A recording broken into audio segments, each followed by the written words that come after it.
تعالوا بينا نشرح دلوقتي الدوت تكست والدوت HTML والدوت فال. ايه الفرق بين الثلاث حاجات دول ويعني ايه كل واحدة فيهم؟ تعالى كده ناخد واحدة واحدة. طيب نيجي لأول عنصر. أنا هضيف عنصر معين وليكن div أو باراجراف، أي عنصر، وأكتب فيه تكست.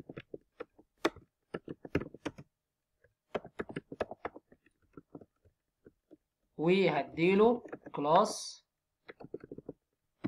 وهسميه أي اسم وليكن إلي، وهدخل جوه الجي كويري وهقول له هنا دولار ساين العنصر اللي اسمه إلي ده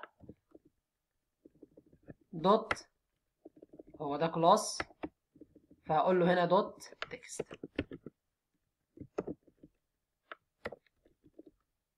لو انا جيت دلوقتي قلت console.log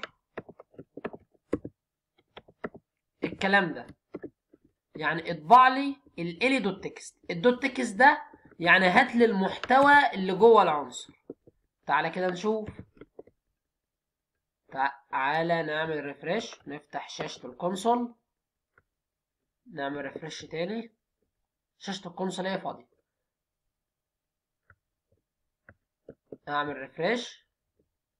انا هنا قلت له الديف اللي اسمه الي، نعمل سيفنج. نعمل سيفنج هنا. هنا الكلاس ما اتكتبش للاسف. هقول له هنا ايه؟ الي. تعال نعمل ريفرش دلوقتي. هلاقيه هنا طبع لي ايه؟ اللورين تكست ابسو، اللي هو نفس الباراجراف. طب تعال نغير الباراجراف كده، نكتب هنا فرونت اند ديفلوبر، فرونت اند ديفلوبر. نعمل ريفرش. هلاقي هنا التكست مكتوب فرونت اند ديفلوبر، وهلاقي انطبع لي في الكونسول برضو فرونت اند ديفلوبر. ده ليه؟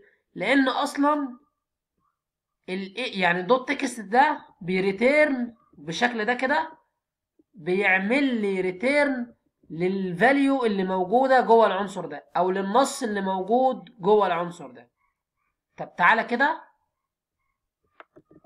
هاجي هنا هقول له ايه؟ هاجي هنا هقول له وليكن هنا سمول، واقول له هنا برضو ايه؟ سمول. هعمل ريفرش. هلاقيه هنا طبع لي ايه؟ طبع لي فرونت اند ديفلوبر برضو.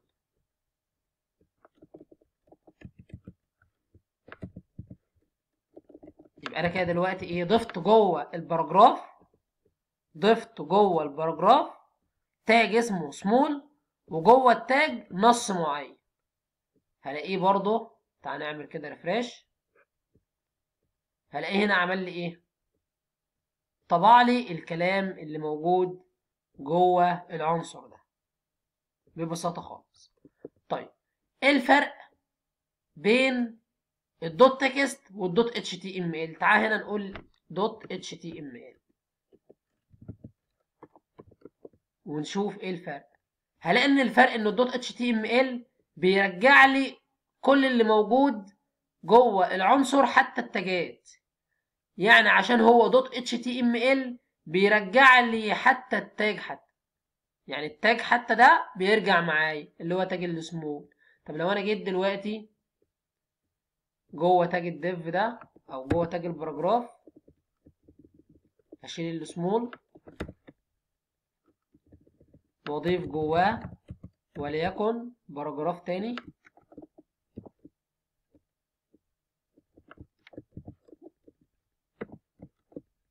مثلا، او بلاش باراجراف تاني عشان ما يحصلش لخبطه. هاجي هنا اضيف جواه، هاجي هنا اقول له كلمه فرونت مثلا، ضيفها جوه سبان. كلمه فرونت، ضيف كلمه فرونت جوه سبان، وضيف لي كلمه ديفلوبر جوه تاج اسمه ار.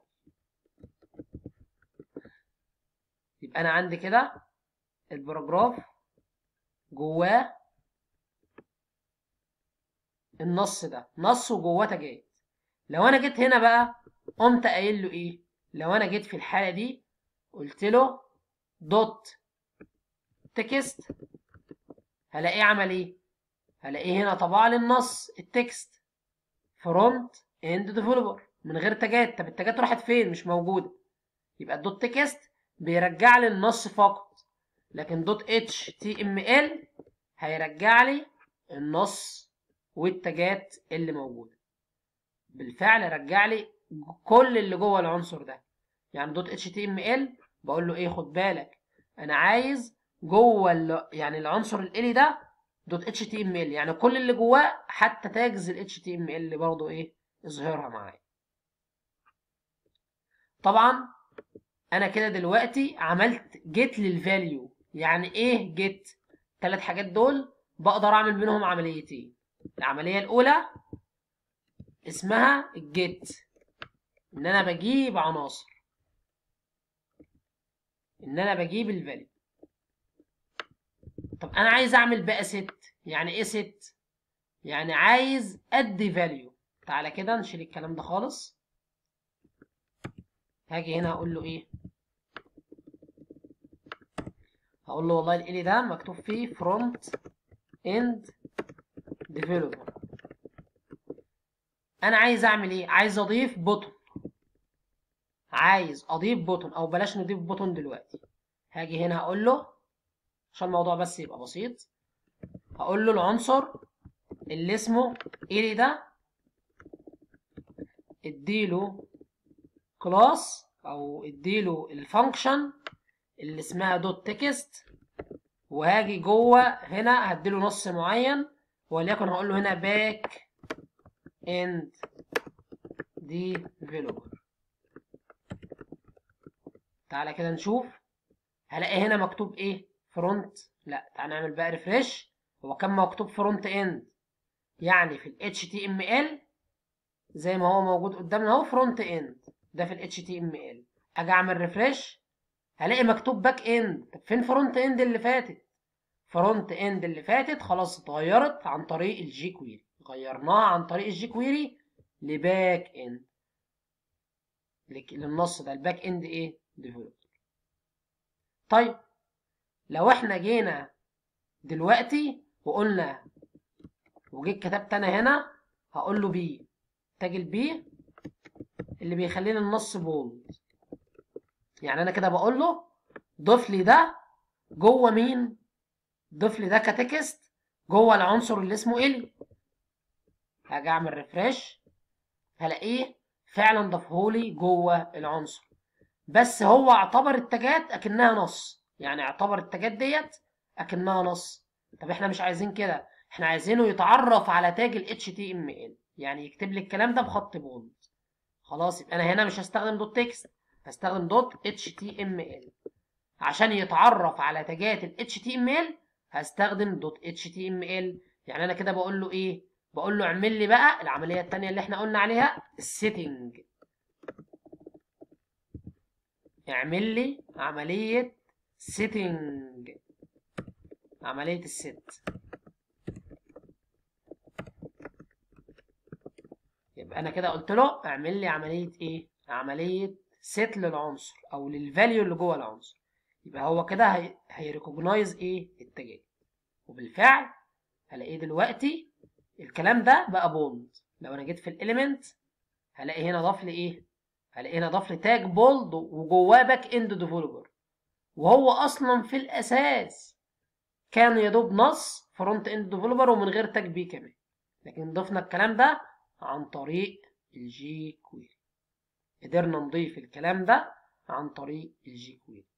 طب لو احنا عايزين ندمج بقى الايفنت مع الدرس ده هنعمله ازاي؟ هاجي هنا جوه هضيف هنا بوتون، هقول له هنا انا عندي بوتون، والبوتون ده هكتب كده ايه؟ تشينج مثلا، هكتب جواه اي نص تشينج واديله وليكن كلاس وهسميه اي اسم وليكن بي تي ان. وهاجي هنا جوه الجي كويري هقول له لما تضغط على الكلاس اللي اسمه بي تي ان، يبقى البي تي ان ده لما اجي دوت كليك واقول له هنا ايه فانكشن. ايه اللي يحصل بقى لما اجي اعمل كليك على البوتون؟ ينفذ لي بقى الكلام ده، يعني يخلي لي الباراجراف اللي اسمه الي دوت اتش تي ام ال او الكونتنت اللي جواه هيبقى ايه؟ الكونتنت القديم كله هيتحذف وده هيبقى الكونتنت الجديد. تعالى كده هعمل ريفريش، هلاقي هنا مكتوب ايه؟ فرونت اند ديفلوبر. اول لما اضغط على تشينج هلاقيه اتغير معايا وبقى باك اند ديفلوبر. تعالى نعمل ريفريش تاني اهو. اول لما اعمل كليك على التشينج، انا هنا قلت له ايه؟ لما تيجي تعمل كليك على البي تي ان ايه اللي هيجرى بقى معايا؟ غير لي المحتوى لباك اند ديفلوبر ويكون جوه تاج باراجراف. تعالى كده نعمل كليك تاني زي ما انت شايف كده. طيب تعالى بقى نلاحظ شاشة الكونسول دلوقتي. تابع شاشة الكونسول هتفهم اكتر. انا دلوقتي عندي باراجراف واخد كلاس اسمه ال وجواه فرونت اند ديفلوبر. اول لما اضغط على تشينج هلاقي دلوقتي ايه اللي حصل معايا؟ هلاقي دلوقتي ان الموضوع اتغير، فرونت اند اتحذف او المحتوى القديم اتحذف وبقى فيه محتوى تاني باك اند ديفلوبر وجوه تاج باراجراف او جوه تاج بولد، معذرة جوه تاج بولد. لو احنا جينا دلوقتي هقول له بدل بولد مثلا هقول له اي، او بلاش كده هقول له بولد واي الاتنين مع بعض، يبقى هنا بولد وهنا اي. يبقى هياخد كده، نيجي نعمل ريفريش هلاقيه كتب برضو بخط مايل، يعني بقى بولد ومكتوب كمان بخط مايل. تعال نفتح كده شاشة الكونسول هلاقيه بولد اهوت وجواه الاي. يبقى انا قدرت دلوقتي دمجت بين ايه؟ دمجت بين الدرس ده ودمجت بين الايفنت اللي هو الكليك. طبعا ممكن اقول له لما يحصل اي ايفنت تاني، انا مش شرط كليك، ممكن اقول له هنا ايه؟ دبل كليك. لما يحصل دبل كليك، ودبل كليك دي معناها ايه؟ لما اضغط مرتين. انا هنا ضغطت مره واحده مش هيحصل حاجه، هضغط مره تانية ما حصلش برضو حاجه، لازم اضغط مرتين ورا بعض زي ما انتم شايفين كده. اضغط تاني مرتين ورا بعض اتنفذ معايا. ده الايفنت اللي هو اسمه ايه؟ الايفنت اللي هو اسمه دبل كليك. في الفيديو الجاي ان شاء الله هنشرح الدوت فيك.